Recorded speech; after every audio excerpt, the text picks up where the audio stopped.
I thought it was really exciting that we had that opportunity to give back to the Gatlinburg and Sevier County community that has done so much for us. That's, in November when we saw that footage, I think everybody who'd been a part of Resurrection had an aching in their heart, because we've all had some sort of mountaintop experience there, and to see, those folks suffering, we wanted to do something to help. And so I was excited CCYM chose to do that.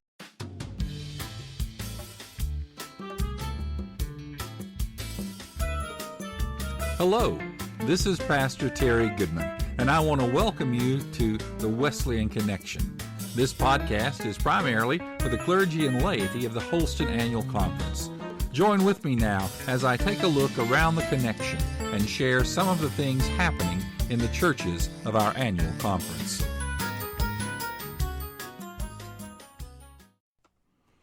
I was glad that I had a second opportunity to sit down with Laura McClean and talk with her about her responsibilities at the conference level. She is responsible for youth ministries primarily, and I wanted to talk with her about Resurrection 2017. I know it's been a couple of months now since we actually had that event, but I hadn't had a chance to get her on the air yet.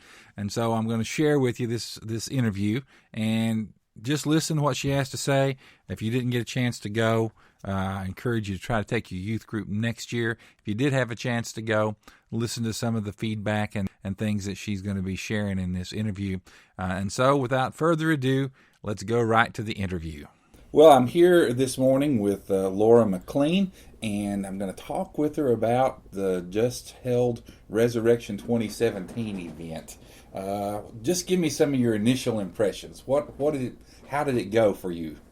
Overall, it was a really, really good weekend. It was refreshing to have weather not be a factor this year. We had beautiful weather, in fact, after last year's Snowmageddon, and half the people didn't get there and that kind of thing. So this year was our first time in the LeConte Center in Pigeon Forge with kind of our full crowd. That's what I was going to ask, because last year you really didn't get to try it out the way you meant to. So this year, it's the way you envisioned it. Mm-hmm. How'd that vision work out? It worked out pretty well. Last year, even with moving to a single session and that kind of thing, we saw that some of our plans would not have worked. So we are glad that we kind of had that trial run. Not glad, of course, that it snowed and people couldn't get there and that kind of thing, but we learned a lot last year. So this year we were able to do some things differently that I think really made a difference. Hopefully made entry and exit into the building easier. Our layout of the room was better. We kind of flipped it around and that worked better, and put our vendors and exhibitors in a different spot, and that worked really well. So we've heard positive feedback. Of course, we've heard negative feedback too, as always. It sounds like being pastor of a church. That's exactly right. A little bit of negative feedback occasionally. That's exactly right. But overall, I think things went really well. We're still figuring out the new space and what works best and all those kinds of things. But I think the adjustments that we made were the right ones so far, and we'll see what else we need to change from here. I was scheduled to come until I had my surgery in January, and it threw me off. But my wife said that you sort of came in from both sides of the arena, so to speak, and she said it made it much easier to get into than it was last year when we were all sort of funneled down that one side. Yes, good, which was our intention and our hope, and so I do think that worked better. And we also, last year we opened up the inside hallways for waiting, and we decided not to do that this year because even if it's 4 degrees outside, it gets really hot, and we had some, issues with people overheating and that kind of thing in that hallway. So we decided to keep the outside doors the door time. And so, but those were open an hour before each session. So an hour before things got started, you could come in and get your seats and visit all the exhibits and, take your time, which we also thought, which was silly, that people would not line up so early, but that was silly because people will line up. I remember seeing a picture of, I assume one of my members took it at night, of just this long line of people out in the parking lot. I'm going, Wow, that's a lot of folks trying to get in there. Yeah, it was crazy. My parents came for the very first time this year on Saturday morning, and had always known that it was a big crowd and that kind of thing. But they got there when the second session was waiting outside and said, "I cannot believe how many people there are." So, but that's right. It's the 2-session thing because last year when I went, it was only the 1 session. Right, yeah. So how did you get them out and get them? Did you clear it out all the way before you started letting anybody else in? We did, and we adjusted the schedule this year so that we left about 30 minutes between one session ending and door time for the other one. So that did give a little more time to get people out, and helped with the flow of traffic in the parking lot and that kind of thing as well. So I think all of that overall was better than last year, even with versus a single versus a double. So, well, not being there to hear the music, I did hear a lot of Rend Collective when we did our Youth Sunday. They chose their songs for the whole service, and I had to set the video and everything up, so I got to listen. Sounded like a pretty interesting group. Yeah, they were a lot of fun. I feel like they were a home run for us. And we have put in an offer to have them back again next year, so I hope that will work out. But they overwhelmingly positive feedback on Rend Collective. They're from Ireland, and they have all kinds of different instruments and play new and different kinds of things than what we hear every day, and super talented. And they would change. That was one of the comments I heard from my group, was that they had different music. It wasn't the same song time after time. Good. We got to expose you to a different music, but it was still good music. It was still music that we enjoyed learning. Great. Well, that's always good to hear. I love to hear. I mean, any feedback is helpful, of course, but it's always nice to hear the positive stuff. But it was amazing to me. I'd walk in at one point, and they would all be playing certain instruments, and the next song they've switched completely and are all playing different instruments. So that was one of their videos. I'm assuming that video I saw where they were dressing up like pandas and playing the weird instruments, those weren't just for the video. They actually had those weird instruments. Okay. And they even wore the panda heads at Resurrection as well. Yeah, and there was a female in the band, which was a fun addition. We haven't seen that. Last year there was a female in the band. But so it's nice to have a little bit of diversity up there, and so that was fun. Now, how about the speaker? My kids said they enjoyed the speaker this year. Great. What did they say? They said that he gave an altar call each time rather than just waiting till Saturday night. Right. Was that a different kind of feeling for the group, you think? Yes, definitely. And some people loved that, and some people hated it, as it always is. I would say almost always on our speakers, the feedback is 50-50. Reggie Dabbs is the exception to that. Majority of people have favorable things to say about him, but pretty much anyone else that I've been around for, people say, "Oh, that person was great, that person was terrible." They don't usually say terrible. You're looking at, are you really counting junior highs as being part of that group? So you're looking from 6th grade to 12th grade, and you're looking at the parents that are coming from 6th graders to 12th graders as chaperones. I can imagine that there is a lot of diversity in terms of what they expect. Absolutely, yeah, and I think too this year, Mick, he was very intense and just hopped right in and didn't waste any time. And some people, again, really liked that. And then some, especially with younger students, said it was a little too much for them, or, that kind of thing. And so I can understand that too. But then we've also heard the feedback that while it may have been too much, or they had a hard time kind of taking it all in, that gave the group an opportunity to kind of talk through and process later that evening or afternoon. So that's a plus too. What was roughly the final attendance for the event this year? We were right around 10,000 this year. Right around 10? Okay. Yep. So we were down a little bit from our last year in Gatlinburg. And I think a few things play into that. One, with 2 weekends, there were some people, I'm not thousands, but some people who would attend both weekends, so therefore get counted twice. And then I think the snow from last year really affected us, because I know it was hard for churches that we, of course we couldn't offer a refund because we still had the event and had to pay for everything.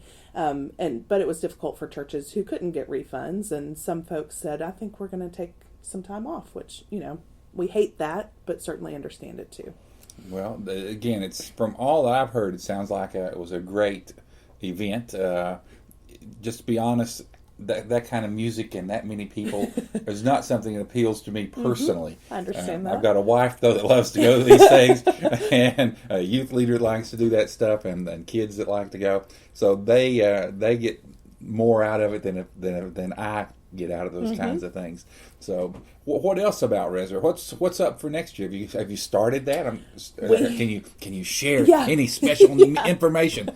We have not really started. The design team will meet early March to kind of get the ball rolling on all of that. We did decide that we wanted Ring Collective back if we can, so that is hopefully in the works. We're just waiting to hear back from their people, I guess. But I think we'll certainly plan on keeping the room set up the same way it was this year, because that was a good fit. I think the schedule will pretty much stay the same, and then we'll see what else for next year. Who knows what might pop up. We, for the first time this year, gave out devotional books as follow-ups.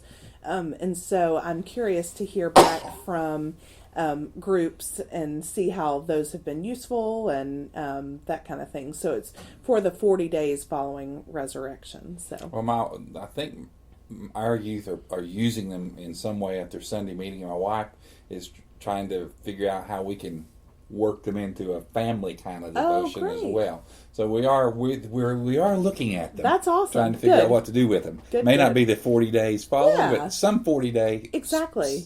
We will try maybe Lent. Yeah, absolutely. Do it that way. I think that'd be great. Well, what else about resurrection just sort of comes to your mind that you want to share or? Well, we always take up an offering. This year, the Conference Council on Youth Ministries, CCYM, decided to split the offering between the Youth Service Fund and the Holston Wildfire Relief Fund. And so our total was right around $22,000 total. So each of those got around $11,000, which is fantastic. And the money for the wildfire relief is an ongoing thing. Money has been given to local churches because, of course, they know the needs of the area. And so, but I think there's still money sitting there waiting to be used. And folks here at the conference are figuring out the best ways to do that. So I thought it was really exciting that we had that opportunity to give back to the Gatlinburg and Sevier County community that has done so much for us. That's, in November when we saw that footage, I think everybody who'd been a part of Resurrection had an aching in their heart, because we've all had some sort of mountaintop experience there, and to see, those folks suffering, we wanted to do something to help. And so I was excited CCYM chose to do that. So that was a great part of the weekend as well. We also had the opportunity for folks to respond to a call to ministry, and the response was huge. Mary Kay Briggs, who's the chaplain at Emory and Henry College, they graciously took those cards and are inputting all the information, but from the A session there were 300 plus folks who filled out cards and turned those in. So we'll be following up with all of those youth and adults. Adults fill them out too, which is great. And letting them know about opportunities we have for them to continue to discern their call and see what we can do and how we can help their pastors help to nurture that, and their district superintendents as well. You mentioned the CCYM. My son is on CCYM. he said something about a mission trip. Are you going to Gatlinburg or? We are going to Maryville. We'll be staying in Maryville and then working in Wares Valley and Walland, who also experienced fires this fall, and so we'll be doing That was my first church, Walland United Methodist. Oh wow, yeah. So yeah, we'll be working closely with them, and we're working with Smoky Mountain Outreach that Jason Rowe heads up, and so they've got all the projects and things lined up for us. So is that a summer event? Mm-hmm. It is a summer event. It is the week after annual conference in June this summer, and so we have 60 spots and would love anyone. You can come as a group or you can come as an individual. So if you're, and you sort of act as the group for the individuals. Right, okay. Exactly, yeah. And so we do a mission trip every year somewhere, and it's always neat to see how that works out with groups and individuals, because, some churches have one or two youth who might not be able to do a mission trip otherwise, and so they hop in and immediately become a part of a bigger group. Will you be staying at Wesley Woods? Or we will not, because they'll be packed with summer camp, of course. But we will be at Camp Montvale. It was formerly a 4-H camp and then has been purchased and doesn't have a summer camp, so that's where we'll be. I believe we had our senior picnic when in high school at the Camp Montvale. Oh, nice. There you go. Yeah. So you're familiar. I'm familiar with the place, although that was a year or two ago. Just a little bit. Just a little bit. Well, anything else before we wrap this up about Resurrection Weekend? It was a great weekend. We're looking forward to next year and hope to see everybody there. Well, I want to thank you for all the hard work that you and the planning team and all the folks put in to make that such a great event for the youth of our annual conference and beyond. Right. Because it's not just the Holston folks that show up. That's true. So thank you very much. Thank you. This is Pastor Goodman. Thanks for listening to this edition of the Wesleyan Connection. Be sure to check back often for more podcasts.